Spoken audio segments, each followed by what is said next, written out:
Va savoir, présenté par Hayatuddin Khaldi, réalisé par Souad Medja, et c'est tous les mardis entre 15h et 16h sur AGFM3. Et pour les retardataires, séance de rattrapage tous les samedis entre 10h et 11h. Un événement fan amoureux et passionné de robotique, de robots, ou autrement dit de R2D2 et de ses petits cousins. Ceci vous intéresse, il s'agit d'un concours de robotique qui aura lieu le 19 avril à Oran. Et pour en savoir plus, nous avons avec nous l'un des organisateurs.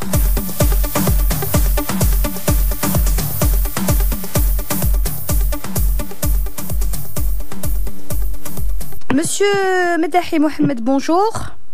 Bonjour. Vous êtes ingénieur en maintenance à Sinal, vice-président chargé de l'information et de la communication à Oria. Oria, en fait, c'est une association scientifico-oranaise de la robotique et de l'intelligence artificielle. Merci d'être avec nous. Je vous remercie de m'avoir appelé. Alors, vous êtes avec nous en fait pour parler de la 4e édition du concours national de robotique Orobot 2014. Avant cela, j'aimerais bien qu'on parle un petit peu de votre association, qui est une association consacrée à la robotique et à l'intelligence artificielle. Pour commencer, on va vous donner un petit aperçu sur l'association. En fait, cette association a été fondée le 30 décembre 2011. Oui. Donc voilà, au début, elle était juste sous forme d'un club scientifique. Elle regroupe des étudiants universitaires, des profs universitaires, des gens passionnés par la robotique et l'intelligence artificielle. Donc voilà, à partir de cette date-là, c'est-à-dire le 30 décembre 2011, cette association a été fondée. Elle a été agréée par l'État afin de devenir une association, afin d'élargir encore plus le volet de l'association. Et voilà, on a commencé à organiser des événements tels que des concours dans l'échelle régionale, nationale, dans le domaine de la robotique et l'intelligence artificielle. Justement, en dehors de l'organisation d'événements comme celui-ci, quelles sont les autres activités de l'association ? Donc voilà, l'association a pour but de faire découvrir aux gens le monde de la robotique et l'intelligence artificielle. On a constaté qu'en Algérie, par rapport aux autres pays, on est un peu en retard par rapport aux autres pays dans ce domaine. Donc on essaye de faire découvrir aux gens le monde de la robotique et l'intelligence artificielle. On essaye de former des gens, on a des formations, que ce soit dans la robotique terrestre ou bien dans l'aéromodélisme. Voilà. On participe aussi dans des événements tels que le Salon international de la nouvelle technologie, le CIFTEC, plein d'autres événements organisés, que ce soit par nous ou bien par d'autres associations ou bien d'autres établissements dans le domaine. Alors, vous m'avez dit tout à l'heure aux antennes que les adhérents n'étaient pas forcément des universitaires. Il suffit d'être un passionné de robotique pour faire partie de l'association ? Effectivement, notre premier objectif, c'est de faire découvrir au maximum aux gens ce domaine. Donc, on n'exige pas que l'adhérent doit avoir des connaissances dans le domaine, ou bien il doit avoir un certain niveau. Bon, déjà, la tranche d'âge des adhérents varie entre 13 jusqu'à 30, 40, 45 ans. Donc, on va dire de 7 à 77 ans.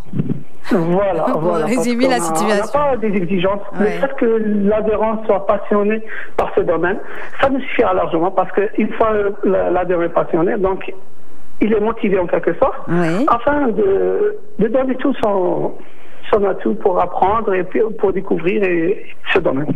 Alors, la 4e édition du concours national de robotique, Orobot 2014, il y en a eu 3 avant. Comment ça s'est passé ? Alors, au début, on va commencer sur l'échelle régionale. C'était une participation de la wilaya d'Oran et d'autres wilayas voisines, pour Ridizan, Mascara et Chlef. Les wilayas limitrophes. Voilà, juste à côté d'Oran, voilà, c'est régional. Donc voilà, on a constaté qu'il y avait pas mal de participants pour une première édition.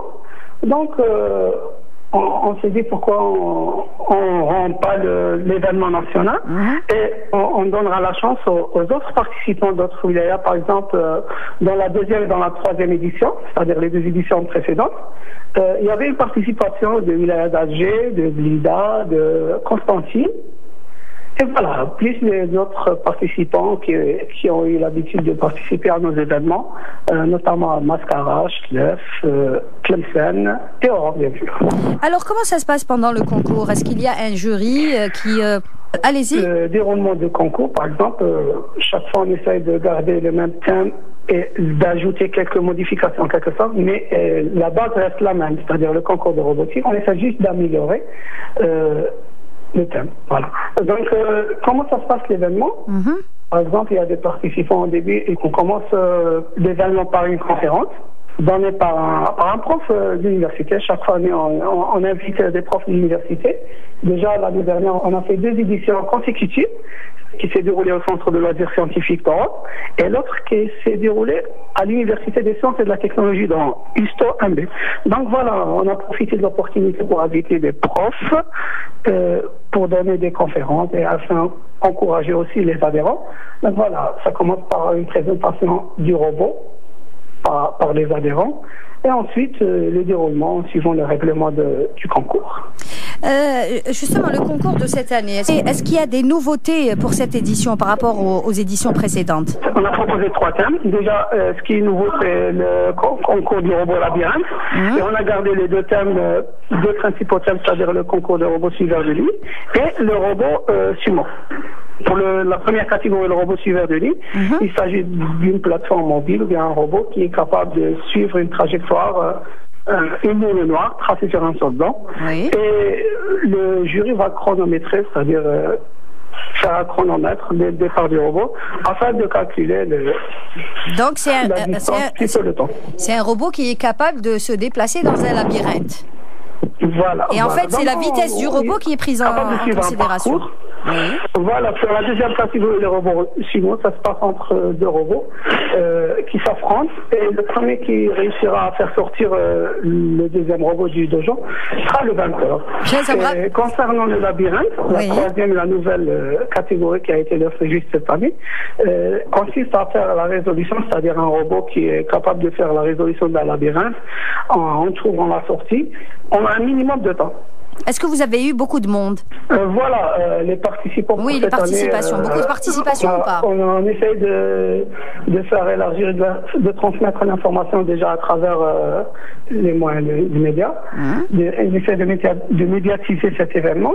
Donc voilà, pour l'instant, il y a une participation moyenne, mais nous, on n'a pas exigé, par exemple, le dernier délai des inscriptions. On a laissé la possibilité jusqu'à la veille de l'événement. D'accord, donc c'est pas trop tard s'il y a des auditeurs qui nous écoutent. Non, il n'y a pas trop tard. Ils peuvent toujours s'inscrire pour l'événement, parce que c'est le dernier délai, c'est la veille. Donc, comment ils peuvent s'inscrire? Via la page Facebook, mais aussi? Justement, pour l'inscription, ça se passe en ligne. Et il suffit de visiter notre site internet www.aurea-oran.dz. Et ils peuvent remplir les formulaires, ils peuvent même lire les règlements, ils sont publiés en ligne. Et ils peuvent s'inscrire et une fois validés, on les appelle pour valider leur inscription et confirmer leurs coordonnées. Voilà, vous avez même ajouté qu'ils seront pris en charge par l'association, s'ils viennent d'autres wilayas. Voilà, pour les participants hors wilaya, c'est-à-dire qui ne viennent pas d'Oran, Aurea, l'association scientifique Aurea, s'engage à les prendre en charge, c'est-à-dire depuis leur départ jusqu'à leur prise en charge totale. Leur arrivée à Oran. Oui. Jusqu'à ce qu'ils quittent Oran. Alors, Monsieur Meddahi Mohamed, si un auditeur est en train de nous écouter en ce moment, il passe son bac cette année, il a envie de se lancer dans le domaine de la robotique, qu'est-ce que vous lui conseillez de choisir comme branche? Pour les gens qui sont passionnés, parce qu'on a eu déjà des gens qui nous ont appelés pour avoir des orientations, pour demander des spécialités qui sont adéquates et qui sont compatibles avec ce domaine-là. Alors, pour commencer, la robotique, c'est une discipline qui touche plusieurs domaines. Le domaine de l'informatique, on a besoin des notions d'informatique pour la programmation du robot. On a besoin des notions en mécanique pour réaliser la partie mécanique du robot. Et on a aussi besoin de la partie électronique pour réaliser la carte de puissance, la carte d'acquisition. Donc, pour votre question, s'il y a un étudiant qui passe en bac et qui souhaite approfondir ses connaissances dans ce domaine, il suffit de faire comme spécialité l'électrotechnique, l'électronique plutôt, l'automatisme. C'est mon cas, j'ai fait l'automatisation et contrôle des systèmes industriels. Et il pourra aussi dans les systèmes intelligents et robotiques. Et il peut même dans le domaine de l'informatique. Déjà, on a pas mal des adhérents qui sont dans le domaine de l'informatique. Qui sont des informaticiens. Qui s'en portent très très bien. Ceux qui sont dans la maintenance informatique aussi, normalement. Plus ou moins, mais nous on essaie de compenser ce qu'ils ont en manque, c'est-à-dire les informations qui minorent, on essaie de les compenser à travers des formations. Est-ce que ça coûte cher de vouloir se lancer et commencer à faire de la robotique soi-même? Non, ça coûte pas cher. Nous, le seul souci qu'on a depuis notre création, c'est-à-dire la disponibilité des composants. Oui, voilà, parce qu'en Algérie, il n'y a pas des composants, notamment en robotique. Donc, on est amené parfois à faire des commandes des laboratoires et des composants électroniques. De les acheter ailleurs. Des locaux, de les acheter ailleurs, voilà. Dernièrement, on a commandé pas mal de composants d'un labo Farnial en France, très connu des composants électroniques et de robotique. Comment vous voyez l'avenir de la robotique dans notre pays, avec cette jeunesse qui s'intéresse de plus en plus aux sciences exactes et à tout ce qui est informatique et électronique? Je vois l'avenir de la robotique très prometteuse. D'ailleurs, on a des potentiels, on a la matière première, comme on dit. On a des personnes qui s'intéressent de plus en plus à ce domaine. On a des personnes qui veulent améliorer ce domaine. On a des personnes qui veulent apporter un plus à ce domaine.